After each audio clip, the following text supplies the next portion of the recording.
জামাত ইসলামের দালাল বক্তা যেগুলো আছে, তারেক মনোয়ার, আমির হামজা, আবুল কালাম আজাদ বশর, তারপরে আরেকটা আছে ফখরুদ্দিন নামে চেলা একটা।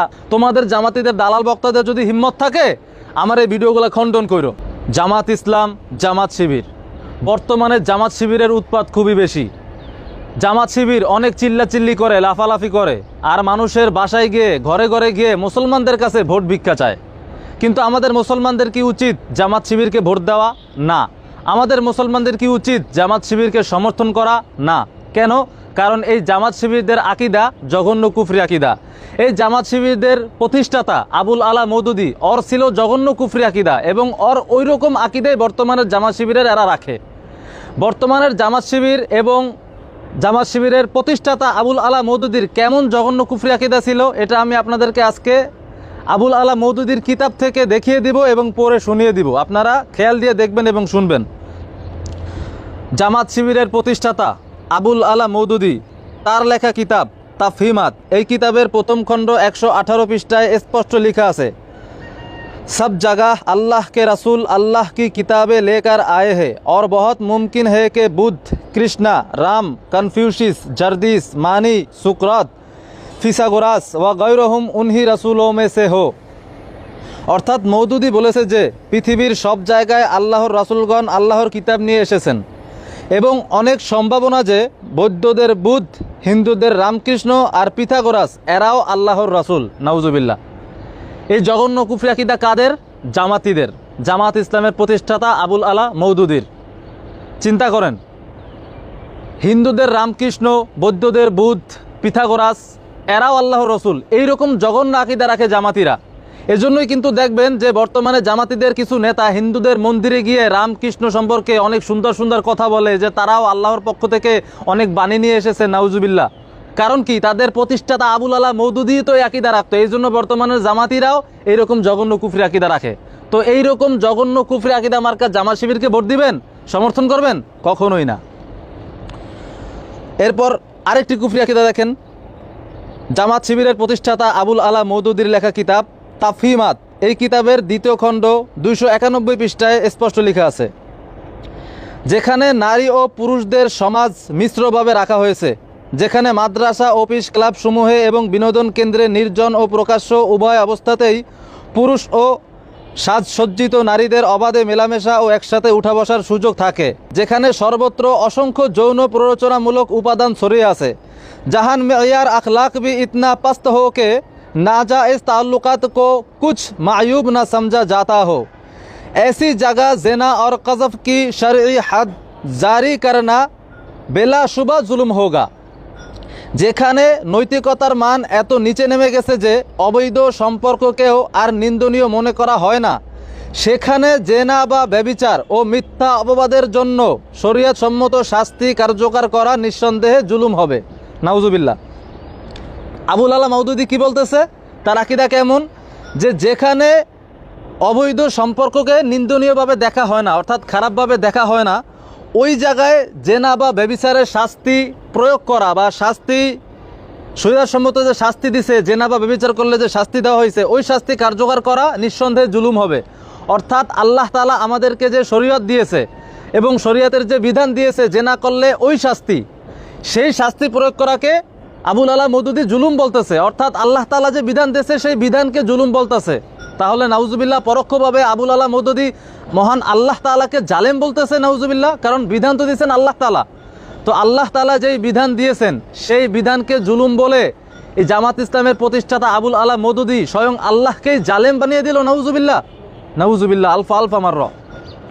জামাত ইসলামের জামাতিদের, জামাত ইসলামের প্রতিষ্ঠাতা আবুল আলা মওদুদীর এরকম জঘন্য আকীদা।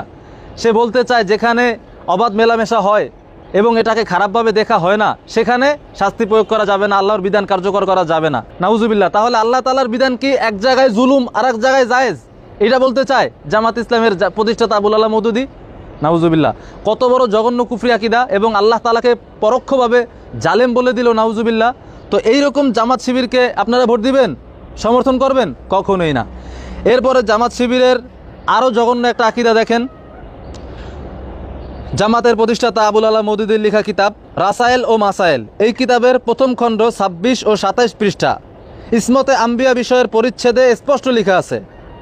একজন ব্যক্তি আবুল আলা মওদুদীকে প্রশ্ন করল, এটা প্রতিষ্ঠিত বিষয় যে নবীগণ নিষ্পাপ হয়ে থাকেন, কিন্তু হজরত আদম আলাইহিস সালামের সম্পর্কে কুরআনের বাণী স্পষ্টভাবে প্রমাণ করেছে যে তিনি গুনাহ করেছেন এবং আল্লাহর নির্দেশ অমান্য করেছেন। এ বিষয়ে আপনার গবেষণা বা মতামত আমাদেরকে বলুন। মওদুদী এই প্রশ্নের উত্তরে বলেছে, यह बात भी लाएक ज़रूर है कि हज़रत आदम अलैहिस्सलाम से जो नफरमानी सरजद हुई थी वो नबूवत के मनसब पर सरफराज होने से पहले की है। একটি বিষয় উল্লেখ্য যে হজরত আদম আলাইহিস সালাম এর যে নাফরমানি হয়েছিল, নাউজুবিল্লাহ, নাফরমানি শব্দ ইউজ করছে হজরত আদম আলাইহিস সালামের শানে। হজরত আদম আলাইহিস সালাম এর যে নাফরমানি হয়েছিল তা তার নবুয়ত প্রাপ্তির পূর্বেকার ঘটনা। और कब्ल नबूवत किसी नबी को वो इस्मत हासिल नहीं होती जो नबी होने के बाद हुआ करते हैं। নবুয়ত প্রাপ্তির আগে কোনো নবী সেই স্তরের নিষ্পাপ থাকে না যা নবী হওয়ার পরে হয়ে থাকে। অর্থাৎ নবী হওয়ার আগে নবীগণ নিষ্পাপ থাকে না, নাউজুবিল্লাহ। नबी होने से पहले तो हज़रत मूसा से भी एक बहुत बड़ा गुनाह हो गया था कि उन्होंने एक इंसान को कत्ल कर दिया। নবী হওয়ার আগে তো হজরত মুসা আলাইহিস সালামের থেকেও অনেক বড় একটি গুনাহ হয়েছিল, তিনি এক ব্যক্তিকে হত্যা করেছিলেন। मुख्तसर ये बात उसूली तौर पर समझ लीजिए कि नबी के मासूमियत फरिश्ते की इसी मासूमियत नहीं है कि इसे खता और गलती और गुनाह की कुदरत ही हासिल ना हो। সংক্ষেপে মূল বিষয় এটা বুঝে নিন, নবীদের নিষ্পাপ হওয়া ফেরেশতাদের মতো নয় যে তারা কোনো ধরনের ভুল ত্রুটি বা গুনাহ করতেই পারে না, নাউজুবিল্লাহ। অর্থাৎ নবীগণ গুনাহ করতে পারে। তো জামাত ইসলামের প্রতিষ্ঠাতা আবুল আলা মওদুদীর এরকম জঘন্য আকীদা ছিল নবীগণের ব্যাপারে। নবীগণ নিষ্পাপ ছিলেন না, নবীগণ গুনাহ করতে পারেন, নাউজুবিল্লাহ। নবুয়তের আগে নবীগণ গুনাহ করেছেন, এইরকম জঘন্যতম কুফরি আকীদা আবুল আলা মওদুদীর। এবং এইরকম জঘন্য কুফরি আকীদা রাখে বর্তমানের জামাত শিবিররা। তো যে জামাত শিবির এইরকম কুফরি আকীদা রাখে, ওই রকম জামাত শিবিরকে মুসলমান কি সমর্থন করতে পারে? কখনোই করতে পারে না। যেই জামাত শিবির রামকৃষ্ণকে রাসূলদের অন্তর্ভুক্ত মনে করে, যেই জামাত শিবির আল্লাহ তাআলাকে পরোক্ষভাবে জালেম বলে এবং আল্লাহ তাআলার বিধান খারাপ সমাজে কার্যকর করাকে জুলুম বলে, যেই জামাত শিবির নবীগণকে নিষ্পাপ মনে করে না, নবীগণ গুনাহ করছেন, এরকম জঘন্য আকীদা রাখে যেই জামাত শিবির, ওই জামাত শিবিরকে আমরা মুসলমানরা কখনোই ভোট দিতে পারি? কখনোই পারি না। আমরা কখনোই জামাত শিবিরকে ভোট দিব না। জামাত শিবিরের কর্মীরা ঘরে ঘরে গিয়ে ভোট ভিক্ষা চায় না। ভোট ভিক্ষা যখন চাইতে আসবে, আগে কানের নিচে কষায় দুইটা দিবেন, দিয়া বলবেন যে তোদের এই যে জঘন্য কুফরি আকীদা, এটার জবাব আগে দে, তারপরে ভোট ভিক্ষা চাইস। একবারে কষায় দুইটা দিবেন। জামাত শিবিরের যে জঘন্য কুফরি আকীদা, এই কুফরি আকীদার জবাব আগে তারা দিবে, তারপরে তারা ভোট ভিক্ষা চাইতে আসবে মুসলমানদের কাছে।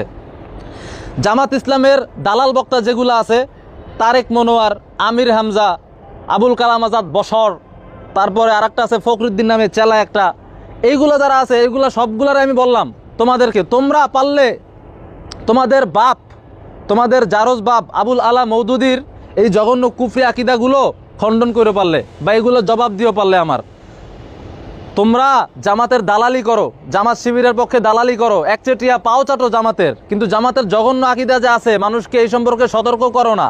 আর যারা মানুষকে জামাত বিষয়ে সতর্ক করে তাদের বিরুদ্ধে তোমরা আগো। তো জামাতের কেমন জঘন্য কুফরি আকীদা এটা প্রকাশ করে দেওয়া মানুষের সামনে আমাদের দায়িত্ব। এজন্য আমি শুধু আজকে না, একে একে আরও এপিসোড বানাবো ইনশাল্লাহ। জামাত শিবিরের কত জঘন্য কুফরি আকীদা আছে এটা আমি জাতির সামনে তুলে ধরবো ইনশাল্লাহ। তোমাদের জামাতিদের দালাল বক্তাদের যদি হিম্মত থাকে আমার এই ভিডিওগুলো খণ্ডন করো। সবাই ভালো থাকবেন, আসসালামু আলাইকুম।